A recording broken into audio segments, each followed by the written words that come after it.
diz o seguinte, Gênesis capítulo 26, verso 5 diz assim: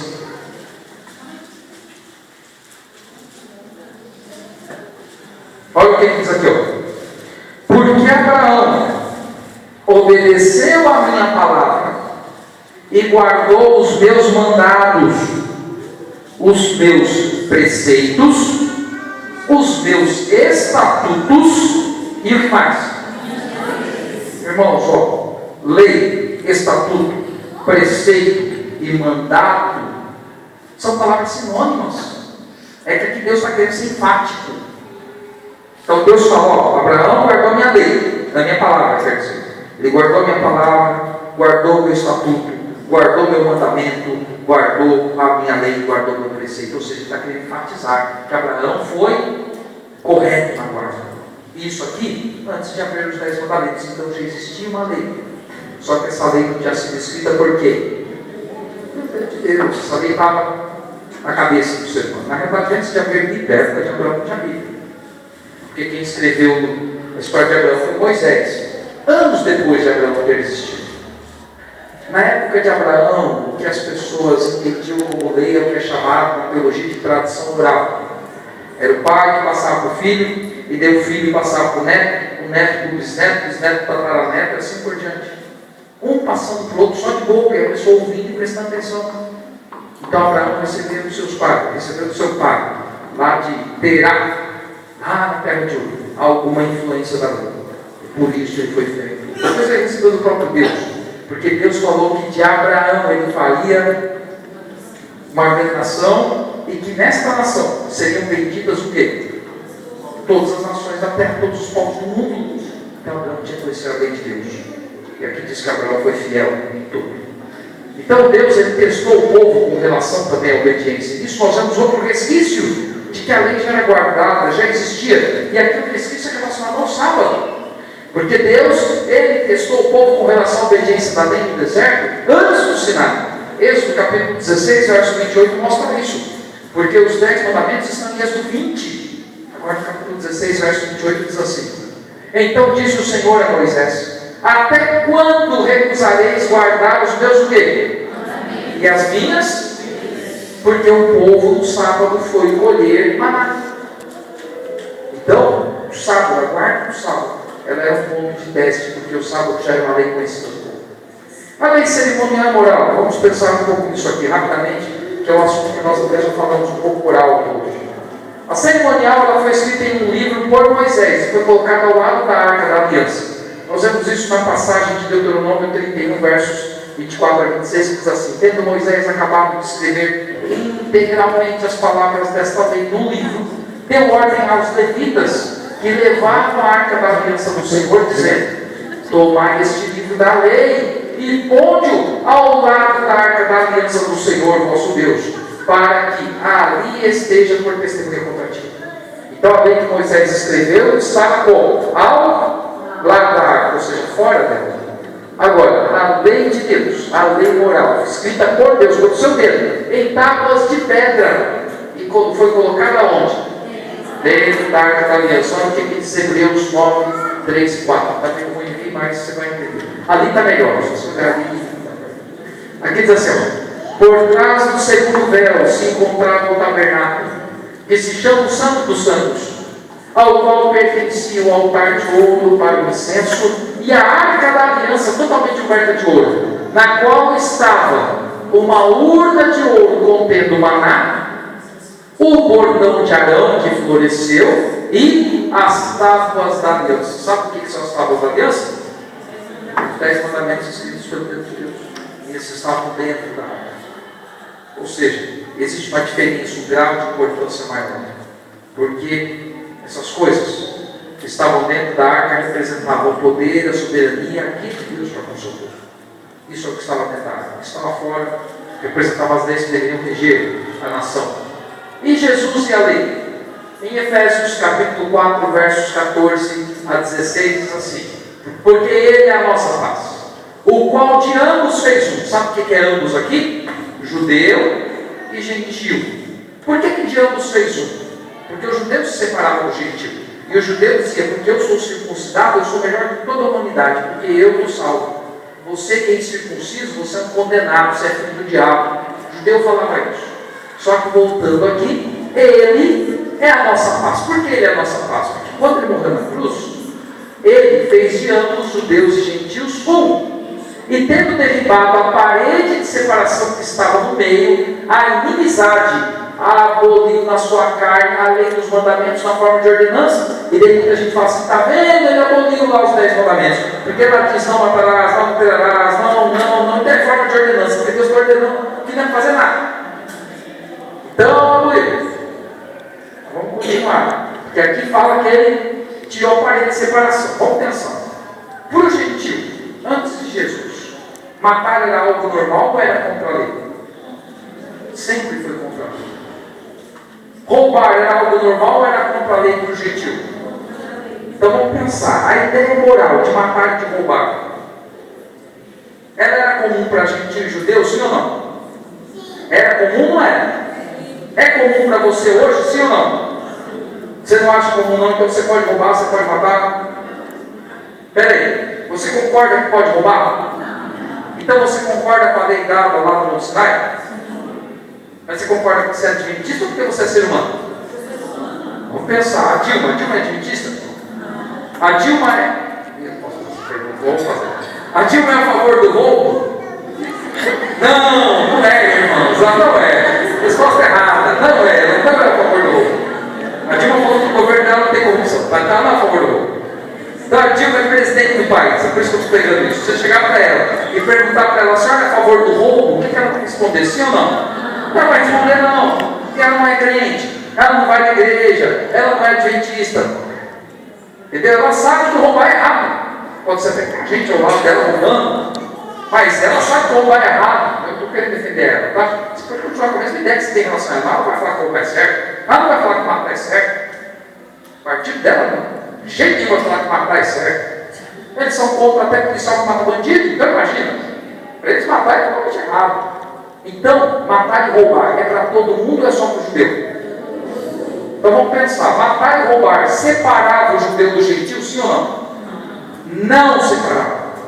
Por que não separava? Porque todo mundo concorda que matar é errado, que roubar é errado, todo mundo concorda que bater no pai e na mãe é errado, todo mundo concorda com isso. Então, irmãos, a lei não fazia separação.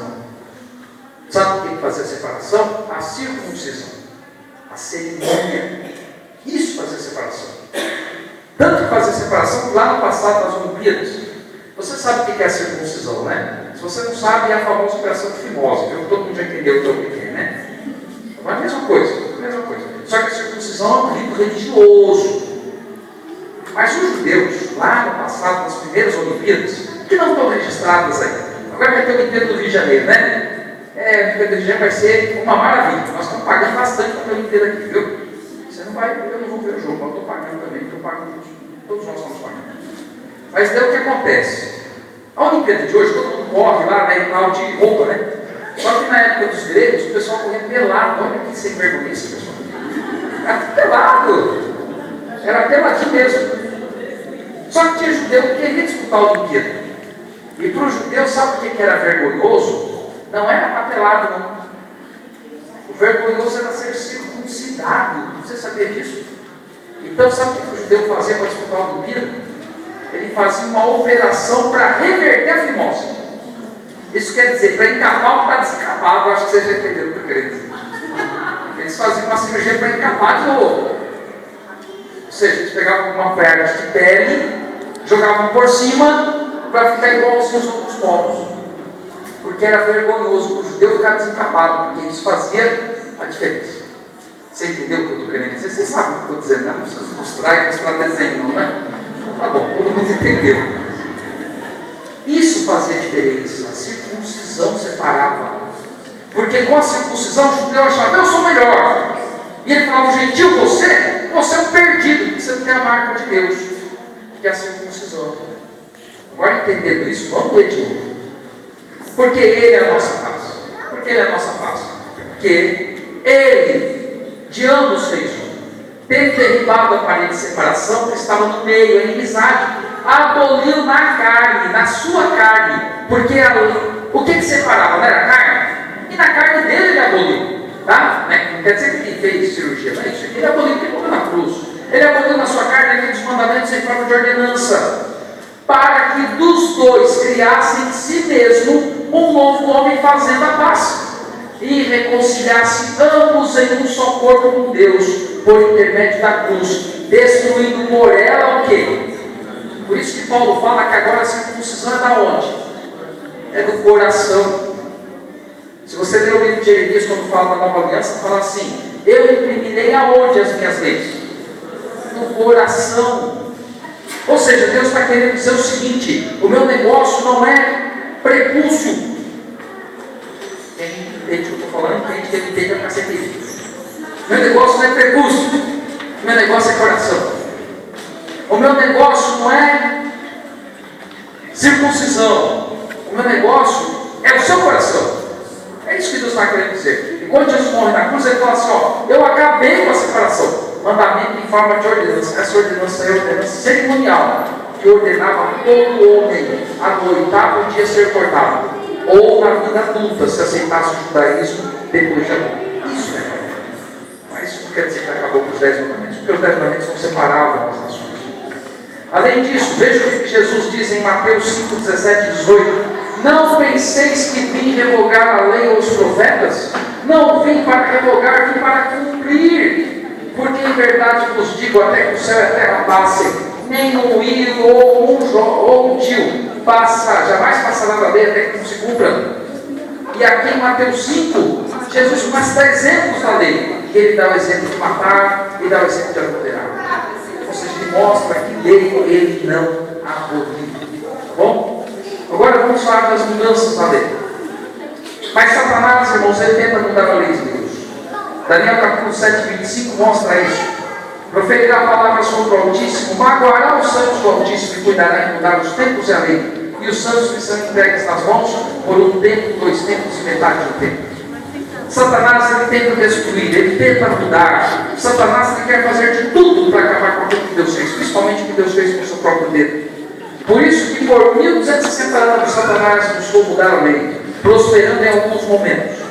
Teve momentos em que ele até conseguiu mudar, mas a prosperidade dele não foi perene, porque Deus tem um remanescente, o remanescente de Deus sempre levando o estandarte da verdade da lei de Deus. Então, como diz em Eclesiastes, e nós já lemos, de tudo que nós temos ouvido, a suma é: teme a Deus e guarde os seus mandamentos, porque esse é o dever de todo homem. Por ser o padrão do julgamento é que Satanás quer alterar a lei, porque se ele alterar a lei, ele consegue fazer com que todos sejam perdidos, com que todos tenham do que serem acusados e não estejam no reino dos céus. Então, ele faz isso para que a humanidade seja condenada. Agora, você escolhe seguir a Deus ou a Satanás. Pensando então na finalidade da lei. A finalidade da lei é levar a Cristo, como já vimos. Como já vimos em Gálatas 3, 24. A lei nos serve de área, pedagogo, como nós falamos, para conduzir a Cristo. Quando somos conduzidos por ela, nós somos justificados justificados, e a lei cumpre a sua finalidade, como diz Romanos 10, 4. Porque o fim da lei é quem? É Cristo para a justiça de todo aquele que crê. E aí quando diz o fim, não quer dizer que a lei acabou e começa Cristo. Isso quer dizer que a finalidade, a lei, ou seja, a lei aponta para Cristo. Para todo aquele que crê. Se você não crê, fica difícil da lei apontar para Cristo. Então em Cristo nós somos justificados. Nós não precisamos da lei para nos salvar, irmãos, mas para mostrar a nossa necessidade de salvação e que pertencemos a Jesus. Quando você obedece a lei, você demonstra que você pertence a Deus. E o que é a obediência da lei mostra? Algumas coisas. Agora eu não vou ler porque o nosso tempo já se esgotou, já passou todos. Primeiro, a lei, através da obediência dela, nós temos os frutos da nossa salvação. Mateus 7, 20 e 21 diz: pelos seus frutos conhecereis. Nem todo que me diz Senhor, Senhor, vai entrar no reino dos céus, mas aquele que faz a vontade de meu Pai que está nos céus. Então tem que fazer a vontade é guardar a lei. Além disso, não basta ir à igreja, nós devemos ser obedientes, porque ela diz: nem todo que me diz Senhor, Senhor entrará, mas aquele que faz a vontade. Então tem que ser obediente, não basta só vir à igreja, devolver o dízimo, participar de campanha e tudo mais. Além disso, outro ponto importante, é uma confirmação da nossa fé, a guarda da lei. Tá bom? Então nós anulamos a lei pela fé, diz Romanos. Paulo faz a pergunta: anulamos? Ele disse assim: não, de forma nenhuma, antes confirmamos a lei. Ou seja, se eu tenho a verdadeira fé, a lei tem que ser algo real na minha vida. Se eu tenho a verdadeira fé, eu não posso fugir da lei. Isso é o que diz Romanos 3,31. Além disso, a lei, ela deve estar presente naquele que almeja estar no céu. Porque o jovem rico chegou para Jesus e falou: o que eu posso fazer de bom para alcançar a vida eterna? Ele falou: guarda os mandamentos. Daí o jovem falou: quais? Daí depois foi falar dos 10 mandamentos: não matar, não roubar, não adulterar, ama teu pai e tua mãe, ama teu próximo como a ti mesmo. E além disso, a última questão: na lei, nós mostramos que amamos a Jesus. Porque em João 14,15 diz assim: se me amais, guardareis os meus mandamentos. Então, o amor vem antes de guardar. E para eu amar, eu só vou amar se verdadeiramente eu sinto que em Jesus eu tenho a salvação. Porque o amor é uma resposta. O meu amor para com Deus é uma resposta do amor dele para comigo. Vocês compreenderam o que eu estou dizendo? Muito bem. Então vamos indo aqui as bênçãos da obediência dele. Vamos indo aqui para a nossa parte final. Sabedoria e iluminação. Salmo 119, versos 98 e 99 diz assim: os teus mandamentos me fazem mais sábio que os meus inimigos, porque aqueles eu os tenho sempre comigo, compreendendo mais do que todos os meus mestres, porque medito nos teus testemunhos.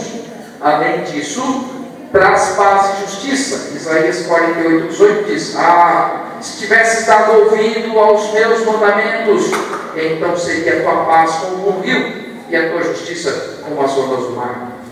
Além disso, terceiro ponto, Provérbios 28, 9: a oração passa a ser aceitável quando você guarda a lei.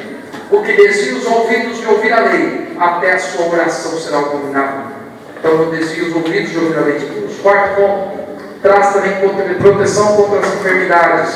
Êxodo capítulo 15, verso 26 diz: e disse, se ouvires atento a voz do Senhor teu Deus, e fizeres o que é reto diante dos seus olhos, e deres ouvido aos seus mandamentos, e guardares todos os seus estatutos, nenhuma enfermidade virá sobre ti, das que enviei sobre os egípcios, pois eu sou o Senhor que te salva. Pare para pensar: se todo mundo fosse fiel, aonde haveria lugar para AIDS? Se todo mundo fosse fiel, seria muito mais difícil ter AIDS. Se todas as pessoas guardassem o sábado, haveria muito menos estresse no mundo. Porque até daí o sábado realmente seria um dia deleitoso. Porque você nem ia precisar sair para ir pregando, porque todo mundo ia guardar, porque o pessoal vinha para a igreja, ficava em casa, ia lá fazer o seu trabalho, como é que fala lá? Sonário, né? O trabalho sonário lá. Você ia poder até dormir mesmo, numa boa, viu? Você pede descanso, mas não é tanto descanso hoje que você tem que pregar o evangelho. Não tem como fugir disso aí. Mas vamos lá. Além disso, quinta bênção: nos dão longevidade. Provérbios 3, 2 diz assim: filho meu, não te esqueças dos meus ensinos, e o teu coração guarde os meus mandamentos, porque eles aumentarão os teus dias e te acrescentarão anos de vida e paz. Então, quando você guarda a lei de Deus, você passa a ter paz, você passa a ter vida. Agora, você vai aceitar ou vai recusar o chamado de Deus para guardar os mandamentos? Sabe que só você pode responder ao chamado de Deus. Eu que estou aqui não posso responder. Seu pai, sua mãe que estão na tua casa não podem responder. É só você. Só você que pode responder. Toma uma decisão ao lado de Deus. Decida hoje ser um servo fiel a Ele. Coloque no coração o propósito de guardar os mandamentos, porque se você fizer isso, com certeza Deus vai te abençoar. Amanhã o nosso tema é o sábado.